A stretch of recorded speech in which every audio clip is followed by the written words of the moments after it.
Hallo und herzlich willkommen zu einem neuen Video Wohnmobil privat mit Vermietung.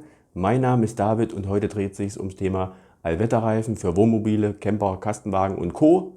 Bleibt dran, bis gleich.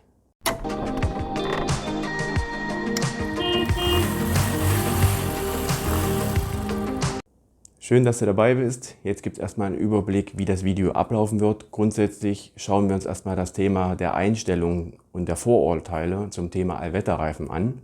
Dann machen wir natürlich eine Bearbeitung Pro und Contra, Vor- und Nachteile. Wir schauen uns Testergebnisse an. Ich möchte euch ja auch ein ordentliches Feedback und eine Empfehlung geben können. Dann meine eigenen Erfahrungen, denn ich fahre selbst Allwetterreifen und habe umgebaut. Und am Endeffekt gibt es auch eine Zusammenfassung und ein Fazit von mir. Bis gleich. Ja, jetzt kommen wir zum Thema Vorurteile und Bedenken gegenüber Allwetterreifen.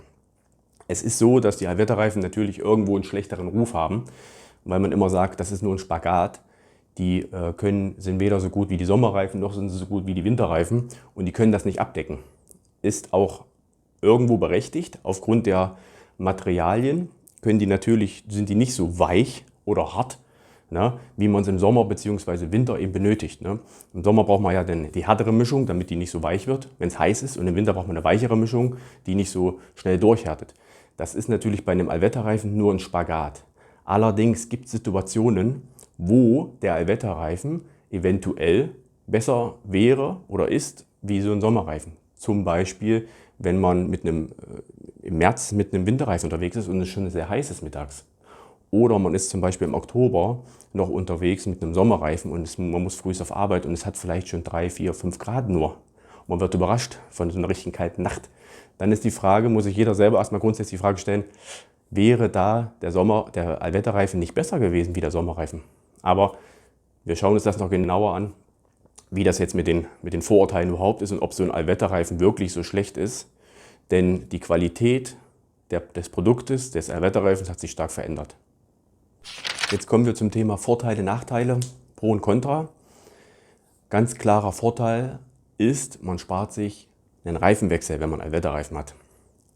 Hört sich jetzt erstmal ein bisschen lapidar an, aber abgesehen von den Kosten, wenn man es machen lässt und dem potenziellen Risiko, dass eine Beschädigung gemacht wird, wenn irgendjemand, man selbst oder jemand anders mit einem Wagenheber an so ein Wohnmobil rangeht oder an eine Bühne oder wie auch immer, aber man spart sich die Kosten fürs Machen oder das Einlagern und man hat diesen Trouble nicht, man muss sich damit nicht beschäftigen. Ne?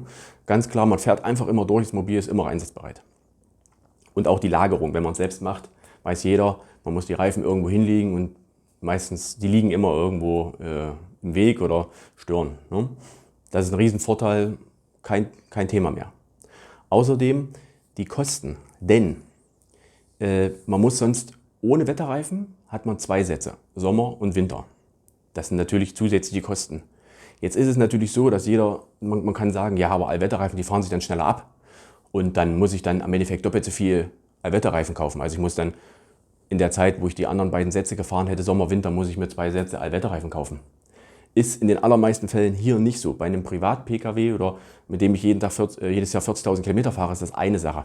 Aber mit so einem Wohnmobil, da ist es oftmals so, dass ich den Sommer- und den Wintersatz gar nicht die runterfahre, sondern die runtergeschmissen werden aufgrund des Alters zum Beispiel und gar nicht abgenutzt wurden.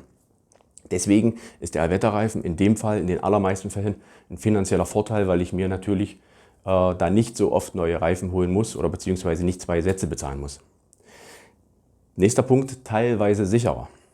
Ja, wir sind ja bei Vorteilen und es ist ja so, wie ich es eben schon kurz erwähnt hatte, es gibt Momente, wo man den richtigen Reifen noch nicht drauf hat oder immer noch oder immer noch den falschen drauf hat. Wie zum Beispiel im Herbst, wenn dann die kalten Nächte kommen und man überrascht wird, frühs, möchte eben auf Tour mit seinem Wohnmobil und ist dann in der Temperatur unterwegs, wo eigentlich der Sommerreifen schon nicht mehr der richtige ist. Ja? Kennt eigentlich jeder, wenn man mal in sich reinhorcht. Hat jeder schon mal solche Situationen erlebt. Ich zum Beispiel, fällt mir sofort ein, im Oktober nach Italien. Schön warm, 20 Grad, alles gut, dort unten. Aber der Weg führt über den Brenner. Und da haben wir zum Beispiel Nächte gehabt von, ich sage jetzt mal 0 oder 1 Grad. Und wenn ich dann losfahre, sicher auch schon mal welche erlebt, Schneeregen dort, ja. Und da ist man unterwegs mit einem Sommerreifen Und das ist dann eine grenzwertige Geschichte. Und da ist der Allwetterreifen definitiv tausendmal besser. Nicht nur von der Funktion, sondern auch das rechtliche Thema. Ja? Wenn was passiert, es ist ja nicht immer nur die Frage, ich werde kontrolliert und habe den falschen, sondern wenn was passiert, dann kann natürlich, wenn ich den falschen Reifen in der Situation fahre, dann kann ich mich versuchen rauszureden, wie ich will, aber im Endeffekt habe ich dafür die Situation, für die Wetterbedingungen 1 Grad und Schneeregen, den falschen Reifen drauf gehabt. Ja? Also in der Hinsicht, abgesehen auch von Temperaturen und Regen, ja, kann so ein Allwetterreifen die bessere situative Wahl sein. Ne? Das sind so die Vorteile. Dann kommen wir jetzt mal zu den Nachteilen. Ich sage bewusst nur ein Teil, weil mir nur einer eingefallen ist. Und zwar, dass sie nicht hundertprozentig so gut sind. Dass sie nicht hundertprozentig diesen Spagat schaffen zwischen perfekt Sommer und perfekt Winter. Wie erwähnt, gibt es Situationen, wo so ein Reifen auch besser funktioniert. Natürlich schafft er das nicht 100%. Also er kann niemals in allen Situationen so gut sein wie ein guter Sommerreifen und in allen Situationen so gut sein wie ein guter Winterreifen. Jetzt muss natürlich jeder, und da kommen wir später noch dazu, für sich schauen, welche Situation ist denn für mich überhaupt wichtig. Wie oft bin ich denn wirklich im dicken Schnee unterwegs? Ja? Oder wie oft ist für mich vielleicht das Trockenhandling wichtiger, das Trockenbremsen oder das Nasse, brauche ich einen Reifen, der bei Nässe gut ist. Und da kann es sein, dass dieser spezielle Allwetterreifen sogar besser in dieser Situation ist, wie ein Sommerreifen, den ich vielleicht habe oder mir geholt hätte. Kommt immer auch ganz stark auf die Hersteller an. Ne? Also es gibt viele Billigreifen, die auch grundsätzlich nicht die Leistung bieten, die man sich vielleicht erwünscht. Das war Pro und Contra. Schauen wir weiter. Ja, jetzt möchte ich nochmal auf das Testergebnis eingehen, was ich mir rausgesucht habe. Ganz kurz zur Quelle, das ist Promobil, das ist ein Test von Promobil. Promobil kennen die meisten Mobilisten, die sind einfach professionell aufgestellt und beschäftigen sich mit Wohnmobilthemen oder mit Camperthemen. Die haben einen Test gemacht und den habe ich auch zu Rate gezogen. Ich möchte einen kurzen Überblick geben über die besten Reifen in dem Test. Die schlechten habe ich gleich mal außen vor gelassen, mit denen brauchen wir uns nicht zu beschäftigen. Die besten Allwetterreifen, und ich habe das auch ein bisschen aufgeschrieben mit Stärken und Schwächen. Wobei die Stärken und Schwächen, die sind alle gut. Ja? Es geht nur darum, dass ihr für euch entscheidet, welches Thema ist mir wichtig. Schnee, Nässe, Trocken. Und danach habe ich das so ein bisschen gegliedert, in welchem Bereich die wirklich außergewöhnlich gut sind oder eben nicht das Augenmerk haben selbst von der Entwicklung. Ja, das ist zum Beispiel der Continental Van Contact 4 Seasons. Der ist grundsätzlich eigentlich der beste Allrounder. Der kann alles gut und hat wenig Schwächen. Er hat allerdings eine Schwäche, die für mich wichtig ist, denn das ist das trockene Bremsen auf trockener Fahrbahn. Da hat er einen sehr langen Bremsweg, also einen überdurchschnittlich langen Bremsweg von 49,5 Meter. Und gehen wir gleich noch darauf ein, was die anderen haben, aber das ist eine Schwäche, tatsächliche Schwäche. Vorteil bei dem Reifen oder eine Stärke ist Schnee. Also auf Schnee kommt er gut klar. Für wen Schnee extrem wichtig ist, dann wäre das zum Beispiel ein guter Reifen. Ne? Dann haben wir den Goodyear Vector 4 Seasons Cargo. Den seine Stärke ist Nässe. Da ist er besonders gut. Schwäche ist auch das trockene Bremsen. Da ist er bei 48,2 Meter. Ein kleines bisschen besser wie der Continental, aber trotzdem noch auffallend langer Bremsweg. Dann haben wir den Michelin Agilis Quos Climate. Für den habe ich mich entschieden. Warum? Die Stärke von dem ist das trockene Bremsen auf trockener Fahrbahn, und zwar mit 43,8 Metern Bremsweg aus 100. Hat er einen Bremsweg, der knapp 6 Meter kürzer ist wie der von dem Continentalreifen. Und 6 Meter, wisst ihr selber, das ist ungefähr eine Wohnmobillänge. Und das ist für mich ein wahnsinniges Argument und ein Riesenunterschied, wenn ich 6 Meter kürzer brauche, ehe ich auf trockener Fahrbahn anhalte. Unglaublich. Ja, das kann einen Riesenunterschied machen von einem schweren Unfall zu gar keinen Unfall. Riesenunterschied, deswegen habe ich mich für den entschieden, weil ich am meisten trocken unterwegs bin. Kommt immer darauf an, wie gesagt, wo fahrt ihr am meisten, was habt ihr da für ein Gefühl.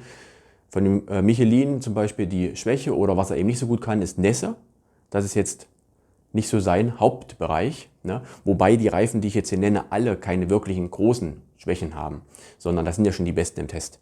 Es geht einfach nur darum herauszufinden, in welchem Bereich sind die jetzt wirklich überdurchschnittlich gut, warum entscheide ich mich für welchen Reifen, was ist mir wichtig. Dann haben wir noch den Pirelli Carrier All Seasons, der hat auch die Stärke trocken, mit 46,3 Meter ist er allerdings immer noch fast 3 Meter oder 2,5 Meter länger vom Bremsweg wie der Michelin. Also der Michelin ist da wirklich überragend gewesen auf trockener Fahrbahn. Deswegen war das für mich auch die Entscheidung. Der Pirelli nochmal, den seine Schwäche ist jetzt ja noch Schnee, da ist er nicht ganz so gut. Ja? Und aufgrund dieser Liste könnt ihr schon ein bisschen abschätzen für euch. Okay, für mich ist jetzt Schnee wichtig, je nachdem, wo ich lebe. Oder für mich ist Schnee gar kein Thema. Ich brauche eine trockene Bremsung oder ich fahre viel im Nassen oder wie auch immer. Hier könnt ihr ganz gut ablesen, welcher Reifen für euch ganz gut geeignet ist. Jetzt möchte ich noch mal ganz kurz das Ergebnis von Promobil zitieren. Der mit Abstand sicherste Allwetterreifen auf trockener Straße kommt mit kurzem Bremsweg und tadellosem Handling von Michelin. Etwas kurvenfester, dafür aber mit Schwächen beim Bremsen Pirelli und Conti. Auch der Goodyear fährt vorne mit. Das war nochmal die Zusammenfassung von denen. Aber ihr seht ja in der Liste, das trifft sich ungefähr wieder. Wobei natürlich jeder sagen muss, welcher Bereich ist für euch wichtig. Das ist dann vielleicht der richtige Reifen. Jetzt kommen wir nochmal zu meinem Fazit, zur Zusammenfassung. Ich persönlich fahre Allwetterreifen auf meinem Wohnmobil. Ich habe keinen Unterschied gemerkt, wo ich die umgezogen habe, dass das Handling sich verschlechtert hätte oder ähnliches. Natürlich sind das Extrembedingungen, wo die einen Unterschied machen, aber im Normalbetrieb merkt man das nicht. Meine leicht gebrauchten fast neuen Sommerreifen konnte ich natürlich auch wieder verkaufen. So ist diese Investition auch zum Teil wieder gleich drin von den Allwetterreifen, die man sich kauft, die dann auch wieder direkt neu sind mit einem frischen neuen Profil. Das ist auch so eine Sache, die man machen kann, natürlich. Und ich hoffe, ich konnte euch ein bisschen weiterhelfen und konnte euch gerade auch mit den Tests ein bisschen auch zeigen, was sind so die Vor- und Nachteile. Und ich freue mich, wenn ihr zukünftig dabei seid, wenn ihr den Kanal abonniert und auch wenn ihr mir einen Daumen hoch da lasst. Das ist immer eine tolle Bestätigung für die Videos, fürs Drehen. Und ansonsten wünsche ich euch eine schöne Zeit.